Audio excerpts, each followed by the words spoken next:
This conference will now be recorded. Okay, we'll call the meeting to order. We'll establish a quorum by roll call vote. Councillor Molden, Here. Councillor Schmidt, Here. Councillor Heineke, Here. Councillor Selty. Here. The quorum being established, I hereby call the Wednesday, December 16th, 2020 regular meeting of the Appleton City Council to order. Do we have approval of minutes? I'll make a, Council. this is Councillor Molden. I'll make a motion to approve the minutes from the November 18th, 2020 regular meeting and December 9th, 2020 special meeting of the Appleton City Council. Motion has been made by Councillor Molden to approve the minutes of the November 18th and the December 16th and the special meeting of the Appleton City Council. Do I hear a second? This is Schmidt. I'll second. Councillor Schmidt has seconded the motion. Will there be any discussion? Hearing none, we'll take roll call vote. Councillor Schmidt, Councillor Yay. Silty will second. Councillor Molden, Yay. Councillor Heineke, Yay. Councillor Selty. My vote as mayor is yay. Motion carries. Yay.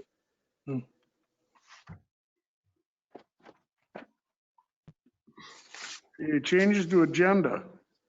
Do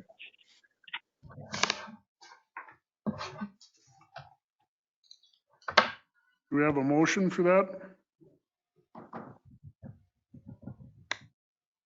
This is Heineke. I approve, motion to approve to add the COVID-19 preparedness plan to the agenda under old business. Motion has been made by Councillor Heineke to add the COVID-19 preparedness plan to the agenda. Do I hear a second? This is Schmidt. I'll second. Councillor Schmidt has seconded the motion. Will there be any discussion? Hearing none, we'll take roll call vote again. Councillor Schmidt, Yay. Councillor Molden, Yay. Councillor Heineke, Yay. Councillor Selty. Yay. My vote as mayor is yay. The motion carries. Public hearing, we gotta wait on that, or?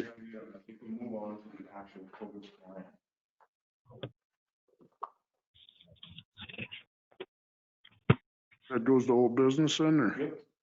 Okay, we'll move on to the old business portion. We have to wait till 6 o'clock for the public hearing. How about public comment? Yeah, public comments, we can go to that.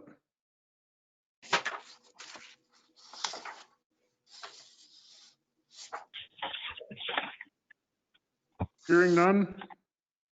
Is there anybody trying to get on? No? You know, we can move on to the COVID-19 preparedness plan. This is Schmidt. I'll motion to advance into phase 2 of the city's COVID-19 preparedness plan. Councillor Schmidt has made a motion to advance. Will there be a second? Councillor Silty will second. Motion has been made and seconded. Will there be any discussion? Well, just as a point, advancing to phase 2 increases the openness to residents in City Hall and the rest of the city's properties.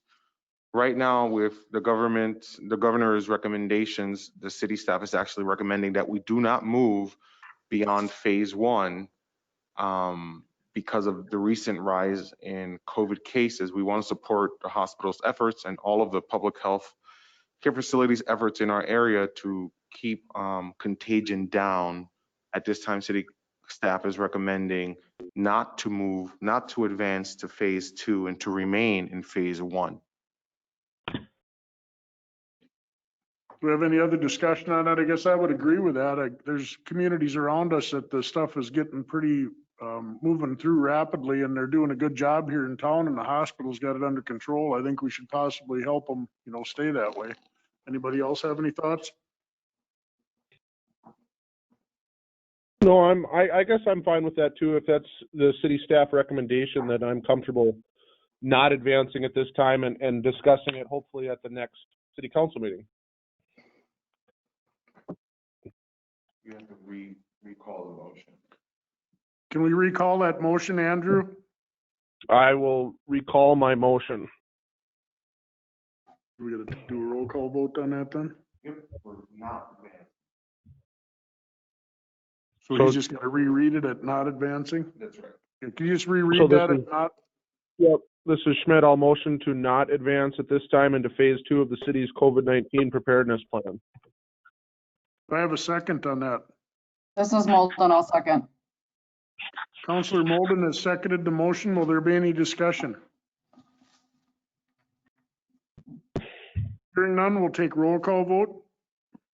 Counselor Schmidt, Okay, Counselor Molden, Yay.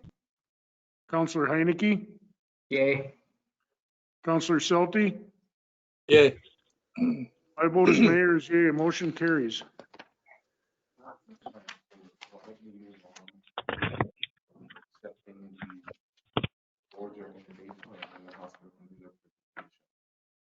Okay. Where is that? We're on to, Page 5. we still need to move forward before we can have the public hearing, so, let's go to hospital board recommendation for CEO. On page 5. this is Schmidt. I'll make a motion to accept the recommendations of the hospital board as provided to the office of the city administrator. Motion has been made by Counselor Schmidt to accept the hospital board's recommendation. Will there be do I have a second? This is Heinecke, I'll second. Counselor Heinecke has seconded the motion. Will there be any discussion?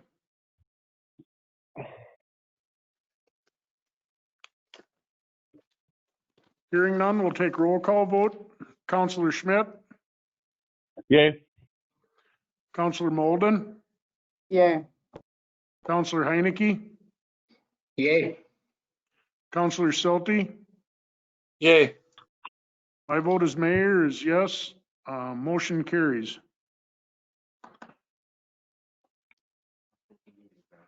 Yeah, we could do a hospital board. You want to give your presentation on your scoreboard?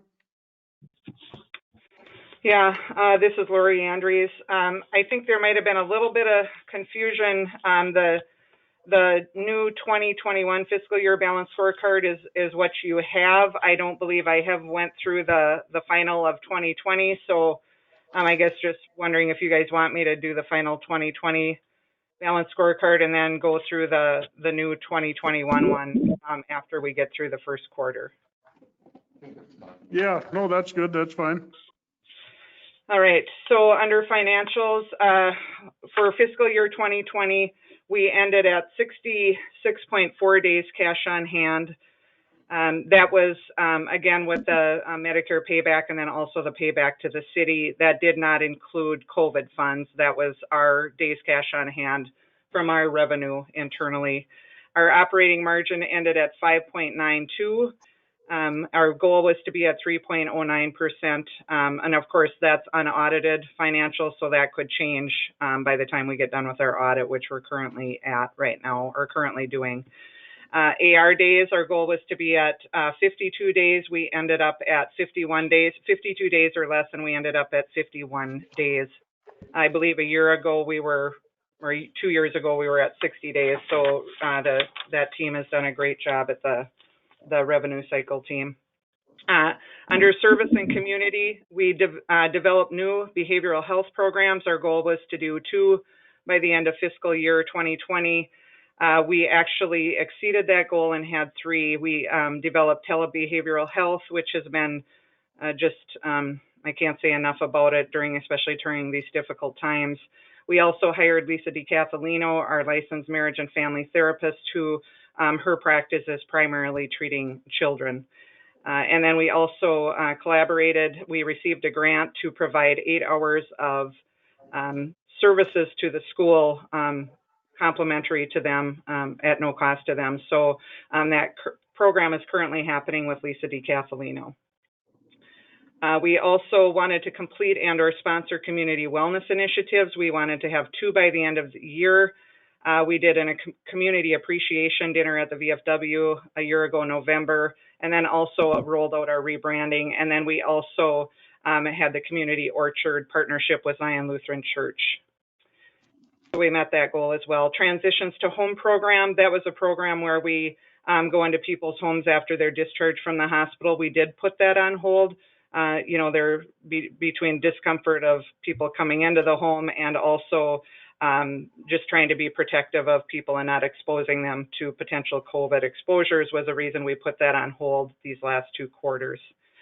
Annual wellness visits, we met our goal.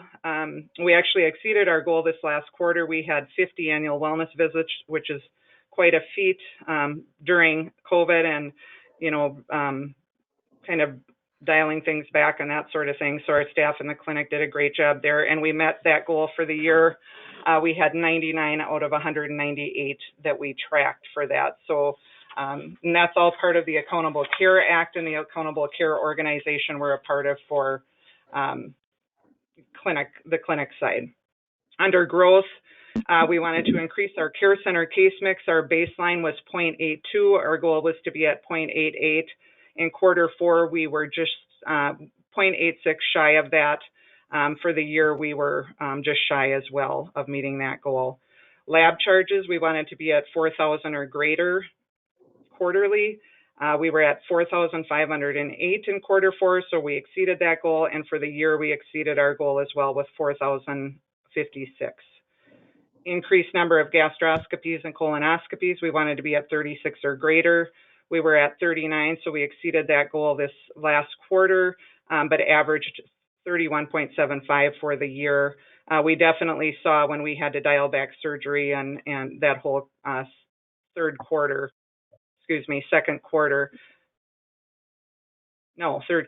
apologize. That third quarter, we did see that hit us as well, having to do that. Increased number of surgeries, we wanted to be at 25 or greater.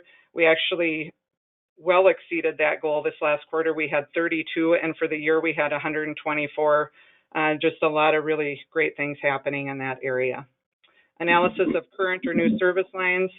We wanted to do 1 service line per quarter. This is just our way of looking at our services and what's going well, what could be better, or is there a need for it in the community, those sorts of things. So we wanted to do 1 per quarter, and we met that goal of doing 1 per quarter. Under growth, again, increased clinic build visits.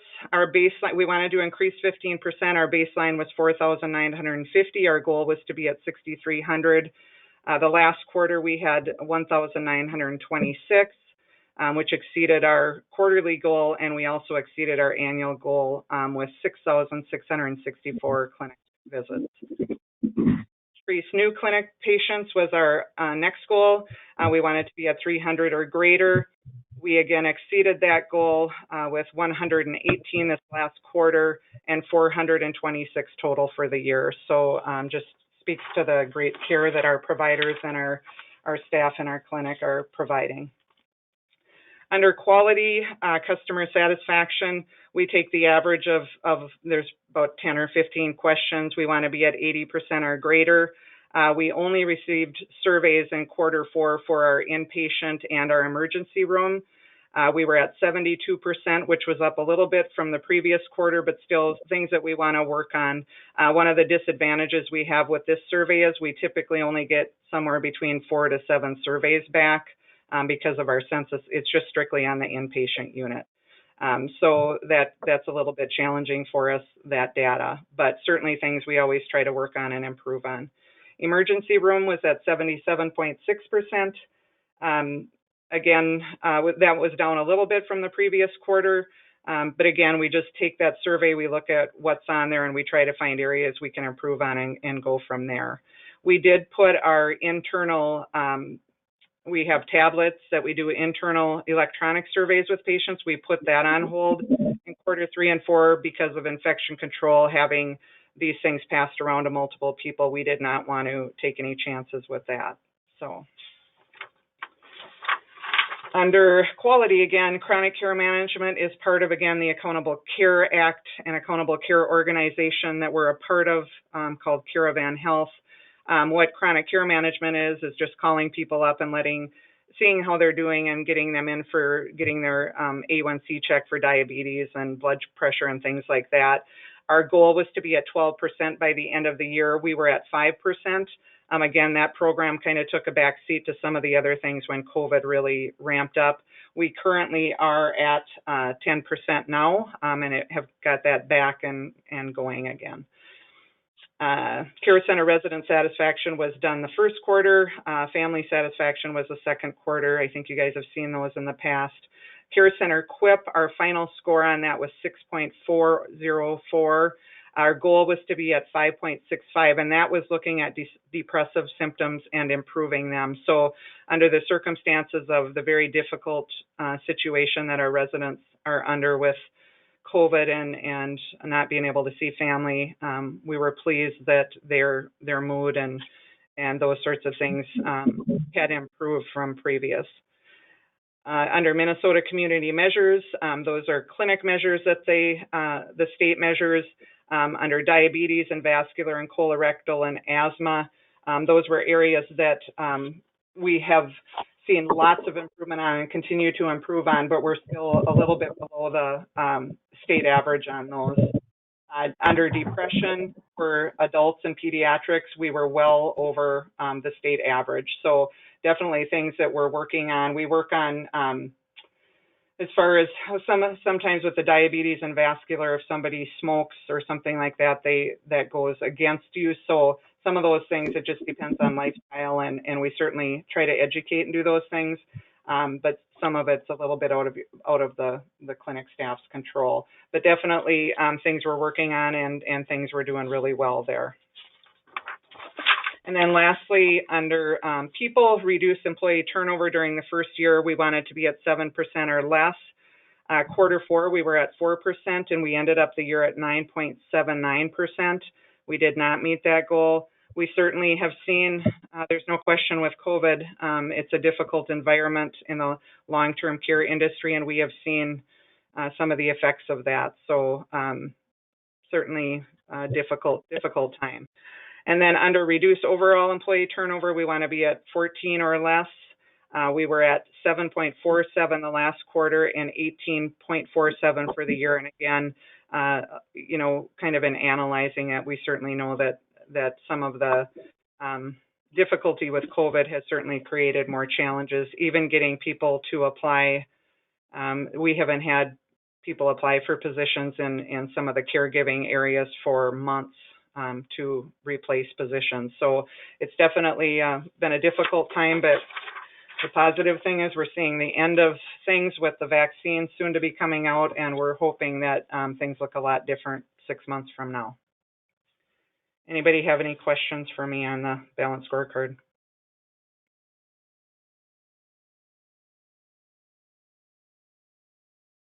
Lori, I don't have a question regarding the balanced scorecard exactly, but is there a need yet for the residents or inpatients, over the holidays coming up? Is there any needs that the community could be aware of? I know there's been people in the community that are getting gifts and things like that, and of course internally we all, draw names and buy gifts for the residents and tenants. What would be really great would be if we could have, parties and things like that and we can do some of that internally, but, the hard part is to allow people to come in when we're in this critical phase of getting the vaccines to them. So, I'll talk to Mitch and see if there's something that he's thinking of or they're working on that could be unique and different that maybe we could do, but we certainly are planning the party, small little things that we can do internally and things that we can do to kind of brighten their day and have, the decorations and all of the things that you want to have around the holidays. But, truthfully, what people want is their family, and that's the hard part for them. So, but I will ask Mitch, and I will certainly let you know if there's something that they have thought of that community could help with for sure. Food is always, no matter who you are, food's always a good thing.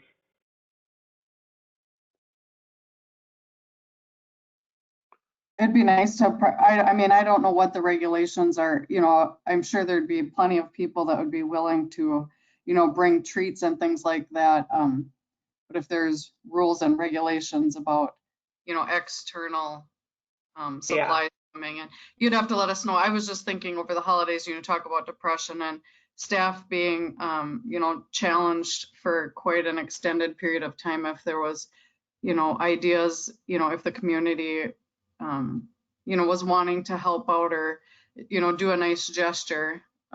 It'd be nice to get it out there. It's only a week away. Yeah, yep. Yeah, I'll talk to Mitch and if there's something we think externally, we've got plans internally, but yeah, I'll talk to him. Thank you. Mm-hmm. Anything else? All right, thank you, Lori. Yep.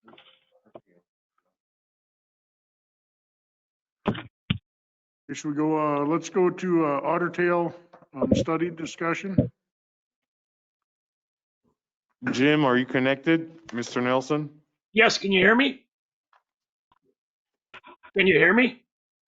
Yep. I can. Okay. Shortly after getting involved at the wastewater treatment plant, we noticed that there's an issue with the controls that control the aeration system to the ditch, and that's the biggest energy user at the wastewater plant. So I discussed it with Willie, and we approached Otter Tail about doing an audit for us, and they came on site on October 29th, I believe, and did an inspection and kind of a field study. And when they were done, they targeted 5 areas ranging from lighting issues to the ditch, to the aeration system. And there's a lot of variable frequency drive units in the ditch area.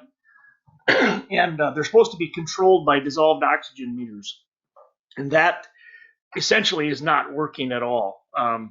We don't know why. We don't know if it's a control issue, if it's a corrosion issue with wires, or if it's just sensors. So they have detailed these 5 areas, and some of them we can be working on immediately. If we have a bulb burnout, replace it with an LED instead of a standard. That'll save us electricity. We're going to be the 2 more complicated issues deal with motors being switched over to NEMA to a motor that's a lot more efficient. That can maybe be done as we replace equipment, so we'll keep that in mind. But the biggest issue is with the controls on the entire ditch, and Willie and I are still in discussion as to how we're going to handle this. If we're going to bring in an outside consultant / technician that can actually find and correct the issues, and that's basically where we're at right now. Is we're talking about who would be the best person or persons to bring in to help us with this. But there is a substantial savings that could be reaped with if we could get this corrected. So say, Jim, is with Otter Tail, is it anything like when we do the heating part of it? I mean, is there anything if you switch to frequency drive and change out the controls? I mean, I know like on heating, they're giving like $1,000 a ton off if you go with a Energy Star rated thing. Do they have anything for commercial yes, like that as far as cities or? We did discuss that at length when we had our Zoom call following the inspection, and the motors, by replacing the motors, we will get some rebates. Unfortunately, the main energy usage is the VFD area, and because we already have VFDs and they're just not functioning, we're not eligible for any type of rebate on that. But Okay. we would save. We have the potential to save. I know when we switched over to high speed from low speed, I think our bill went up like $2,000 a month. So by correcting this, that won't happen anymore. And so I think the savings are there to had if we can get this corrected. So. Okay. Jim, when you say that the VFD, the variable frequency drives are not working, which are you saying they don't work completely, or that they only provide an output at a consistently high level, which is driving up the cost? That's actually essentially correct. Yes, they're not slowing down and ramping up by a controller because for whatever reason, and it's pretty involved as to from the sensor to the VFD to the controller and then back to the VFD. So that's what we need to be looking at or focused on, I think. So. The study that we have before us provides us with some really approachable low-hanging fruit, if you will, that if we were to take advantage of just switching over lights to LEDs, there'll be considerable amount of savings. One of the things that we have to work together to, and Jim is gonna be really guiding me through this, is putting together a bid to put out to get a company to come in and do a diagnostic of what our control system issues are. Once we know what those issues are, then we can do another bid to attack the capital issues related to that replacement schedule that will be an ultimate output of that process.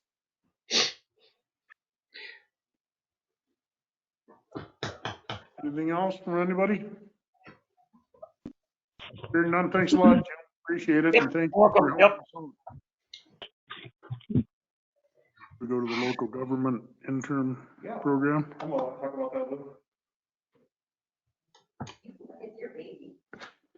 So the city clerk and I, members of the streets union, the city attorney, went to local high school. We spoke with Mr. Lowry, the guidance counselor, and we spoke to 2 classes, juniors and seniors. And we kind of assessed if there was an interest in working and learning about local government.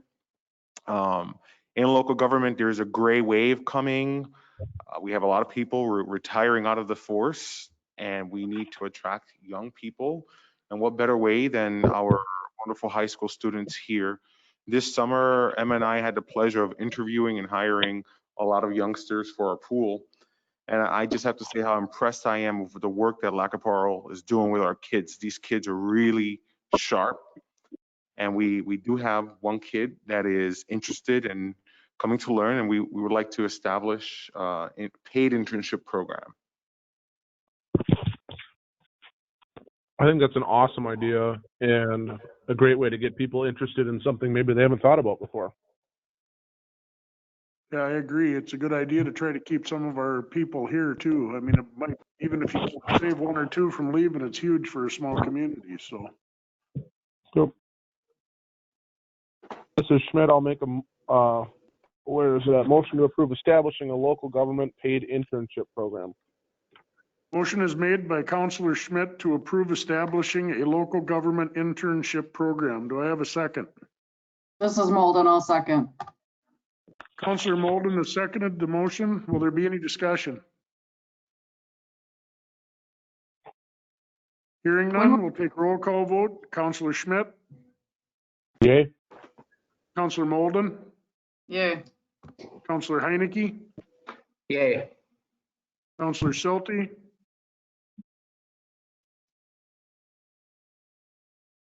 Councilor Schulte. Yay. My vote as mayor is yay, motion carries. Go to the public hearing now. Yeah, I suppose we could. Yay.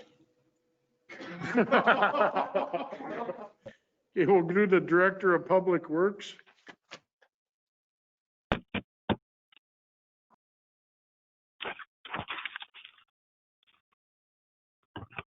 We have a motion on that so we can have some discussion. This This is is Schmidt. Counselor- I'll motion to create the role of Director of Public Works position as presented by the Office of the City Administrator. Motion has been made by Counselor Schmidt to create the role of Director of Public Works. Do I hear a second? This is Molden, I'll second. Counselor Molden has seconded the motion. Will there be any discussion? The city councilors were provided with a salary scale. You guys having your email for you to look at with both certificates, with both licensures for wastewater operation and water operation. We are within the scale of what we have been paying. There is a difference, a higher difference, but we are within that realm. And this is definitely a position that's comprehensive, hands-on position, and a position that will require some independence to make hiring, firing, all of those sorts of decisions, recommendations to our office here. So I would recommend establishing this role. Does anybody else have any other questions on this? Has everybody had a chance to read it? I would assume. I've browsed through it. It looks like a good thing. Willie, would this person be also out of the office and in the street and helping the guys out as well? Absolutely, and that's something that the recruitment process and the interview process is going to be integral to. As an IO psych practitioner, my approach to recruitment involves situational assessments, and we will be selecting candidates not only that are familiar with MMPCA background and MDH background as it pertains to water and wastewater. We want to know how it is that they work with their hands, how they work with unionized employees, and what their experience is with dealing with aging infrastructure. Willie, this is Andrew. Is it similar to hiring like the police chief where they need to be within so many miles or live in Appleton in an emergency situation? The city of Appleton does not have a residency requirement at this point. However, for a key role like this, similar to mine, it is unwise to hire somebody who's not willing to be in the community. There are times where I'm woken from my bed at 2 a.m. to handle a situation, and the streets crew is with me, the police chief is with me, and this individual, whoever they may be, they will be with me. Because so I guess, you can't do this by yeah, yourself. I would agree. I would like to see that be a requirement. I mean, it could be similar to the police chief where it needs to be within 5 minutes or something like that. But, hiring somebody that lives in Starbuck and is 45 minutes away just might not work if there's a wastewater treatment emergency going on. As an example, this very previous weekend, 2 o'clock in the afternoon, Mr. Henneberg and myself and Mr. Nelson were all dealing with a water issue at the plant, and we got it resolved. And one of the reasons we got it resolved and residents didn't even notice is because of the proximity to our jobs. Cool. Good point, Andrew. I agree with you on that. Any other discussion? Hearing none, we'll take roll call vote. Counselor Schmidt, Yeah. Counselor Molden, Yay. Counselor Heineke, Yay. Counselor Selty. Yes. My vote as mayor is yea. The motion carries. Now the public hearing. So where do we go back for that? We went a few pages here.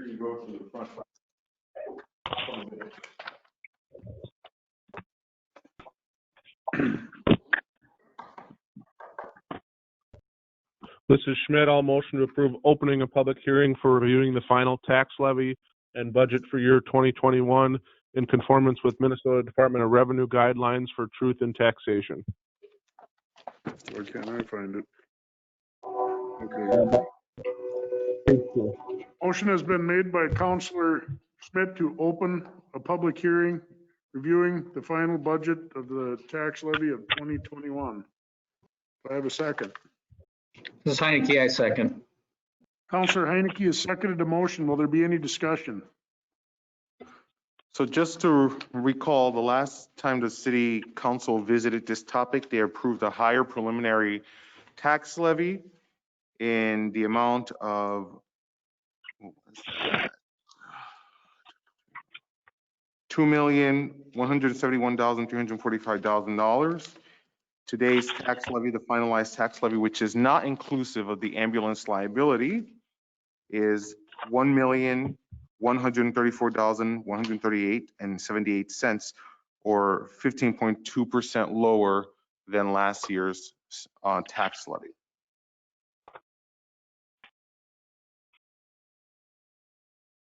Yeah, this is Schmidt. I'm just personally thrilled about this, that we can get some tax relief to our citizens, and especially during this hard time, that hopefully this is going to be able to help them a little bit in their homes. The levy being a component part of the budget, it segues into the budget. The budget has also been reduced by 12%. So last year's budget was $2,171,345, whereas this year's budget is going to be $1,910,225 with 70 cents, or 12% less. This budget and its corresponding levy is the effort and work of department heads, myself, city clerk, city accounting officer, and we've been tracking this budget all year long. Right now, we are over budget, but we have not adjusted for a grant that we received from Minnesota Department of Transportation, which will bring us right back in line to where the budget is. Also, all of the invoices that we've paid out to Magni Construction, Apex, we're going to be reimbursed for all of those. Those are almost $600,000. So we will very likely be below our budget for 2020. Okay, just, I don't know if anybody can specify, I'm getting like people in the community asking me, well, if we drop this percentage, they figure it out on their own and they figure it's only gonna save them like $8 on their personal taxes for their homes, but I mean, somehow it's, I mean, it could be the state went up or the county. I mean, they've got to be able to figure it back to what we're saving them, right? Right, of course. Correct. Our tax rate is composed of the local tax rate, the county, the state, and anything that happens with the schools. So the only thing we have control over is what we do, and our change is significant. So any raise, so long as not too far to either one side, should still be able to be reduce the tax burden to the rest of the community. Yeah, what I would respond to that with, Dan, is we're controlling what we can control as the city, and the other, faucets we can't control, but we're reducing what we can reduce. Yeah, but I mean, when you have the community telling you, well, you really didn't save me much, it doesn't sound as good as it was. Well, obviously, other things went up. It wasn't us that caused that. I mean, there was Correct. savings on our side. So, Yep. I mean, you look at the school project going on and the county raising and everything else, and we're kind of offsetting that increase with our decrease. yeah. And I just also, wanted it stated in public so people understand. I mean, we can only control what we control. We can't do the whole deal, and also we're heading into an unprecedented time right now. As the local government unit, much like the state, our COVID impact doesn't start until next year. We don't know what collection of property taxes are going to be. We don't know what local government aid is going to be. There's an estimate of maybe a decrease in contribution of LGA, about 11%. So we have to limit our expenditures to match that. Otherwise, we're living beyond our means. We have to make sure that we account for those possible changes.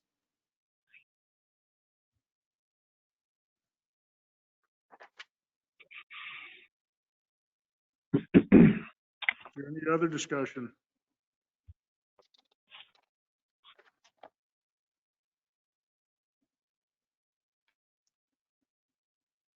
Hearing none, we vote to go out of close, out of. All motion, this is Schmidt, all motion to approve closing. Hang on, Andrew. Okay. Okay. Will there be any other discussion?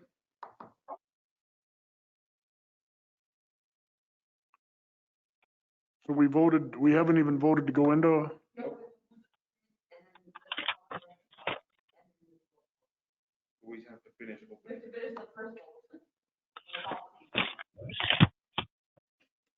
So I've got to take a roll call vote. Okay, counselors, we'll take a roll call vote now on opening. Counselor Schmidt, Yay. Counselor Molden, Yay. Counselor Heineke, Yay. Counselor Schulte. Yes. My vote as mayor is yes. Motion carries. Will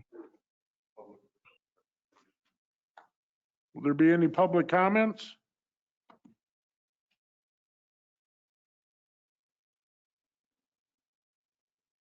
Anything else from anyone? Do I have a motion to close the public hearing? Mr. Schmidt, I'll motion to closing the public hearing. Go ahead. Go ahead, Jay. This is Heineke. I make a motion to come out of a public hearing.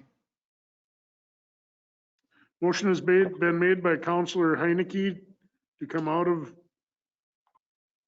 open public hearing. To close the public hearing for the review of the final budget of the tax levy for 2021. Do I have a second? This is Molden. I'll second. I'll second. Counselor Molden has seconded the motion. Will there be any discussion?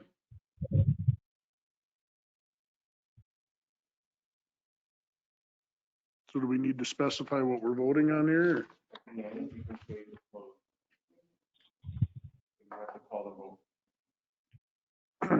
Okay, we'll take roll call vote to close it. Counselor Schmidt, Yay. Counselor Molden, Yay. Counselor Heineke, Yay. Counselor Schulte. Yes. My vote as mayor is yes. Public hearing is closed.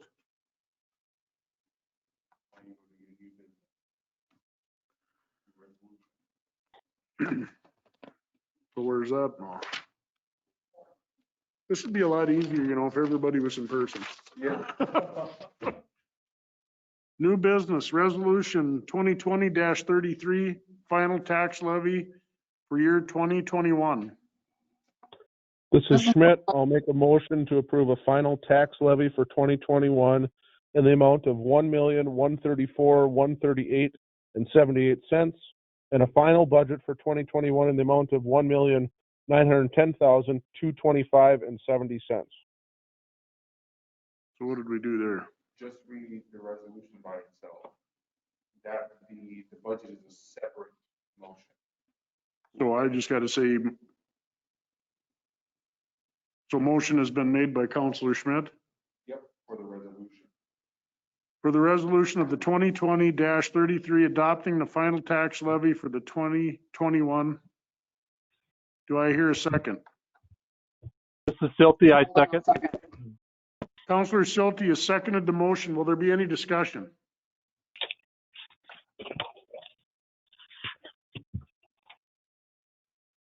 So why did he state two different money amounts in there? Did I miss something or? Because one is the budget and one is the tax levy. He read them together. Okay. Will there be any discussion? Hearing none, we'll take roll call vote again. Counselor Schmidt, Yay. somebody say something? Or? He said yay. Counselor Molden, Yay. Counselor Heineke, Yay. Counselor Schulte. Yes. My vote as mayor is yes. Motion to adopt 2020-33 setting the final levy for 2021 carries. Now we move on to the budget. Final budget for year 2021.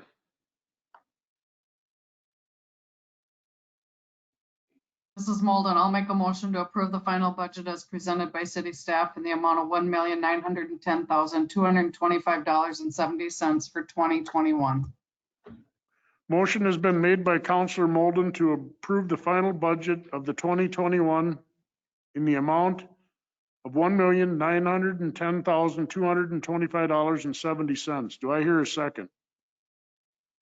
is Silty. I'll second. Counselor Silty has seconded the motion. Will there be any discussion? Hearing none, we'll take roll call vote. Counselor Schmidt, Okay. Counselor Molden, Yay. Counselor Heineke, Yay. Counselor Silty. Yes. My vote as mayor is yes. Motion carries.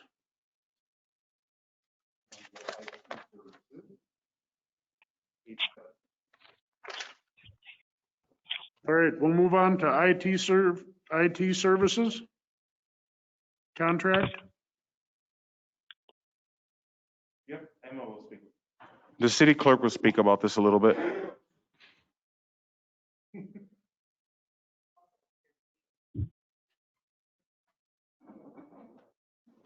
Okay, so right now, the reason we are discussing this is because we are not under any kind of contract with any IT company for services in our building. And we've found over the course of the last year that when we have a computer issue, we don't have anybody to call that can immediately fix it for us. As well as in consulting with these IT companies, there's some ways that we can make our security better, and we can have assurance that if something were to happen in our building, our data would be somewhere else that we could retrieve and keep city services going in the event of a fire or something happening to our workstations here. We did contact some companies that were as local as we could possibly find. Because this type of service is so specialized, we did have to go a little bit farther out. We contacted Asira, which is through Federated Telephone Company, which is where we have our phones and our internet through, as well as Bennett Office Technologies out of Wilmer. What we did is we had the technicians or consultants come out and look at what we had and go through what we were looking for in this process as far as managing our IT services, support, and any recommendations they had. And Willie did provide you guys with the quotes from each company. And Asira is a little smaller office, but they did listen to what we had talked about and kind of come up with a quote there. And then Bennett has different levels of support. And you can go anywhere from just doing what we have now and just being there if we need them, all the way up to a fixed monthly contract. And they have a system, some type of, they call it an agent that they put on our computers, and they monitor our computers for us. So if a Microsoft Office program is having issues, there'll be an alert that says, hey, you have a problem. They can fix it, and then they let us know what they did, how they fixed it. And with them, and I'm sure with any IT company, I did speak with Tom Jensen, and he said that all of their staff are background checked. And anytime they work on our system, they have to log it. So as far as that goes, we can be secure, and the people that are working on our systems are secured security-wise, and any type of move that's made without us knowing is already logged in.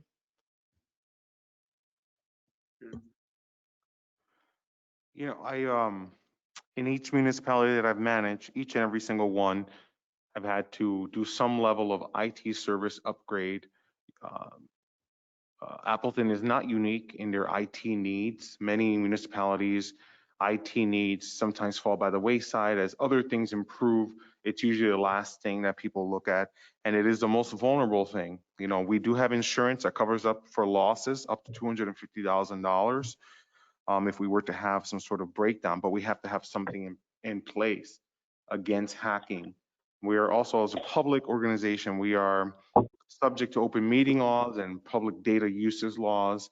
So it's great that they have a local site where all of our information is stored, so that when you have a public records request, you can simply make that request, go to archives and take it out, and then storage capacity as well. Right now, currently, we're using a system where a workstation or a computer is being used as a makeshift server.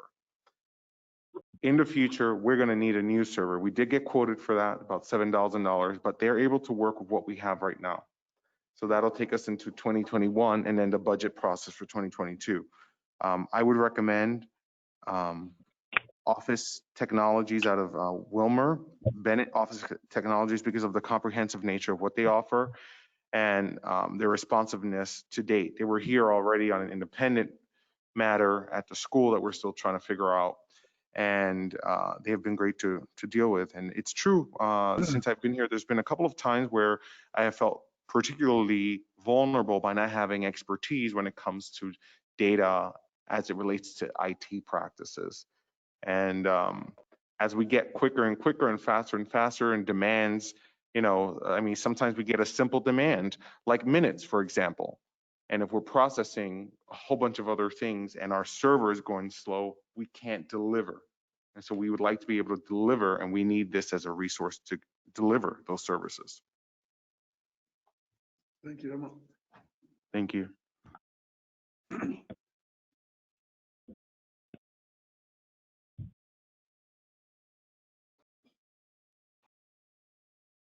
we haven't made a motion or anything on that, right? If there's a motion.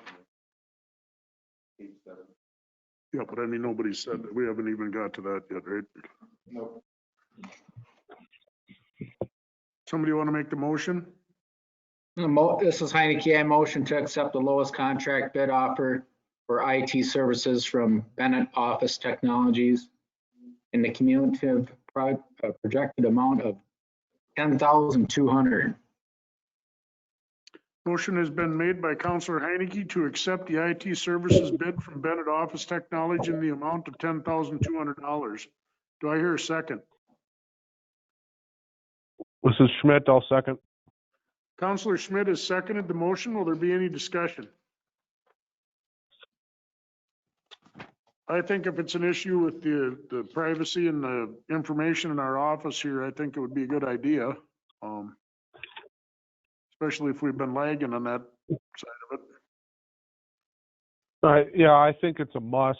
I guess I didn't realize that we didn't have anything in place, and we definitely want to be protected from hackers and various things like that. So to me, this is we got to do it.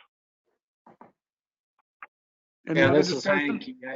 Excuse me, this is Heineke. I agree as well. And then not having another backup off-site is just so important in case the building is burned down. We lose everything. Yep, I agree.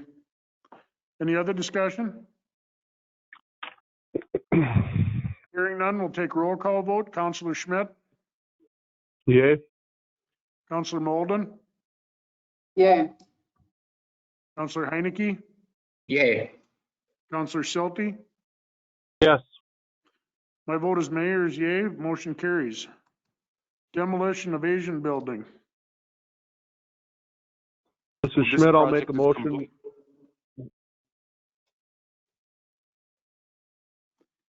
So we've arrived at completion with the project, and what I'm recommending is that we go ahead and finish paying the contractor. I had our former superintendent of utilities, when they were still here, they looked at it and they were happy with the job. And communication with the streets employees, they are happy with the job. The building has been capped. They put in, I'm not good with this stuff, with insulation. They've made sure that there is no grading issues that will cause water damage from rain, since it's exposed to the adjacent building. They did a really nice job. They met the timeline, which was very aggressive. And we've arrived at a point where we should finish paying them off. And Willie, they're going to paint that unfinished brick. Is that correct? That brick is actually not part of the contract, but that is something that we can do by putting simple white paint on it or whatever we have. Yeah, I would be interested in that just because what they finish looks so nice, and it makes the brick next to it look pretty deteriorated. So a little bit of paint would go a long ways there. Yep, I agree. Somebody want to make the motion? This is Schmidt. I'll motion to remit to MAAC Construction a final payment in the amount of $29,850 for successfully completing the demolition project. Motion has been made by Counselor Schmidt to pay MAAC Construction their final payment in the amount of $29,850 for completion of the demolition project. Do I hear a second? This is Malden, I'll second. Counselor Malden has seconded the motion. Will there be any discussion? I just think it's important at this time. It's not a large amount, but the county is providing us with demolition assistance through matching up to the limit, of course, of $7,500. So $72,350 is coming out of the city's coffers. And that's something that the city council should entertain and keep in the back of our minds as we start thinking about putting this land out for sale. Any other discussion? Hearing none, we'll take roll call vote. Counselor Schmidt, Yay. Counselor Malden, Yay. Counselor Heineke, Yay. Counselor Silty. Yes. The vote is mayor's yay. Motion carries. It's Amber's time. Amber, I think it's up to you for the last time. Hey, I just want to thank, this could potentially be the last meeting for Amber and Andrew, is that correct? Yes. And I just want to thank them, and it was a pleasure working with you guys, and I wish you luck in whatever you do next. Yep, and thank you for everything you've done. It's very much appreciated. And helping us rookies get through the first couple of years was very helpful, and I appreciate all your help, so. Well, you're welcome. I would Yeah, also say thank you to the community for, their many years of support, and there have been some challenges, but a lot of positive things too. So thank to you guys, the city staff, and the community for their support.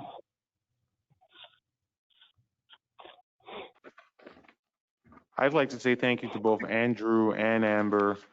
When I was being interviewed, you guys, your requests for me were not easy. You didn't hold back, any of you, but especially you two. You put it very clearly that you won't always agree with me. And I want to thank you for all of the agreements and for the times where you disagreed, because it pushed me to do better. So I thank you, and I hope that wherever you go, whatever you're doing, you're successful and happy. Thank you. Yeah, thanks much, guys. Much appreciated. All right, I'll make a motion to adjourn the Wednesday, December 16th, 2020 regular meeting of the Appleton City Council. Mrs. Schmidt, I better second that. Motion has been made and seconded to adjourn. We adjourn the meeting. Thank you. Thank you. Thank you.